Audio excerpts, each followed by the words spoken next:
Praise the Lord. இயேசு கிறிஸ்துவின் நாமத்தில் அன்பின் வாழ்த்துக்கள். நல்லா இருக்கீங்களா?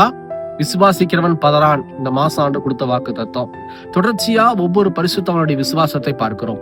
இன்னைக்கு பாருங்க, யோனா எழுதின புஸ்தகத்தை திருப்பிக் கொள்ளலாம். யோனா 1ஆம் அதிகாரம் 3ஆம் வசனத்தை பைபிள்ல வாசிக்க நல்லா கவனிச்சு பாருங்க. அப்பொழுது யோனா கர்த்தருடைய சமூகத்தினின்று விலகி தர்ஷீஷுக்கு ஓடி போகும்படி எடுத்து யோப்பாவுக்கு போய் தர்ஷீஷுக்கு போகிற ஒரு கப்பலை கண்டு கூலி கொடுத்து தான் கர்த்தருடைய சமூகத்தில் நின்று விலகும்படி அவர்களோட தர்ஷீஷுக்கு போக கப்பல் ஏறினான்.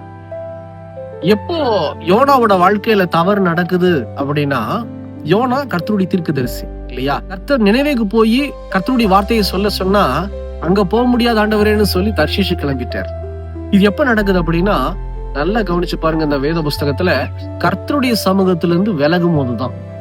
என்னைக்குமே உங்க வாழ்க்கையில தெரிஞ்சுக்குங்க, தேவ சமூகத்தை விட்டு விலக கூடாது. சரி, தேவ சமூகம்னா என்ன அப்படின்னு பார்த்தா, தொடர்ச்சியா நம்ம பார்த்துட்டு இருக்கிறோம் ஜெபம், இந்த வேத வாசி. தினந்தோறும் நீங்க ஜெபிக்கல அப்படின்னா, வேதத்தை வாசித்து தியானிக்கல அப்படின்னா, ஒரு நாள் விட்டா கூட அடுத்த நாள் உங்களால செய்ய முடியாது. நல்லா கவனிச்சு பார்த்திருக்கிறீங்களா? இதுதான் கர்த்தருடைய சமூகம். இந்த தேவ சமூகம் உங்களை பாதுகாக்கும், நித்தமும் நடத்தும். யோனா கர்த்தருடைய சமூகத்திலிருந்து லைட்டா விலகும் போதுதான் பிரச்சனை ஆரம்பமாகுது, கீழ்ப்படியாமை உண்டாகுது. இந்த கீழ்ப்படியாமைனால தவறான பாதைக்குள்ள யோனா தள்ளப்படுறாரு. இதனால சந்தோஷமாவா இருந்தாரு? கப்பல்ல பிரயாணப்படும் போது பாருங்க, அவரோடு இணைந்து அத்தனை ஜனங்களும் பாடுபட்டாங்க. காற்றும் புயலும் பயங்கரமா வீசுது. அதுக்கப்புறம் யோனா கடலை தூக்கி போடப்படுறாரு. நிம்மதி இல்ல. அங்கிருந்து யோனா மீன் வைத்துக்கொள்ள 3 நாள் இருக்கிறாரு, நிம்மதி இல்லாம. எத்தனை காரியங்கள். இன்னைக்கு நம்ம வாழ்க்கையில ஏன் நிம்மதி இல்லைன்னா, கர்த்தருடைய வார்த்தைக்கு கீழ்ப்படியாததுனாலதான். இந்த கீழ்ப்படிதல் எப்ப உண்டாகும் தெரியுமா?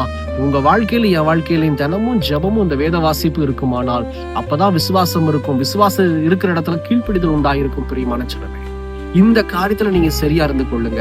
எப்பவுமே தேவ சமூகத்தை விட்டு அப்படி இப்படின்னு சொல்லி விலகாம உங்களை நீங்க பாதுகாத்துக்கிட்டீங்கன்னா, கர்த்தர் உங்க வாழ்வில, என் வாழ்வில ஆசீர்வாதத்தை ஊற்றுவார், விசுவாசத்தை வைப்பார், பதற்றம் இல்லாம வாழ செய்வார்.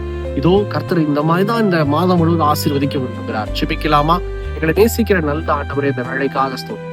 ஆண்டவரே, இதோ யோனா செய்த தவறை நாங்க ஒருபோதும் செய்யக்கூடாது. அப்படி சமூகத்தை விட்டு விலகக்கூடாது. நீங்க சொல்ற வார்த்தைக்கு கீழ்ப்படி எங்களை தாழ்த்துறோம்பா. தொடர்ந்து எங்களுக்குள்ள விசுவாசத்தை வைங்க. பதற்றம் இல்லாம வாழ கர்த்தர் கிருபை தாங்க. கூடவே இருக்க இயேசுவின் நாமத்தில் பிதாவே, ஆமென், ஆமென். தொடர்ந்து ஜெபிங்க. கர்த்தர் உங்களை மேன்மேலும் ஆசீர்வதிப்பாராக. God bless you.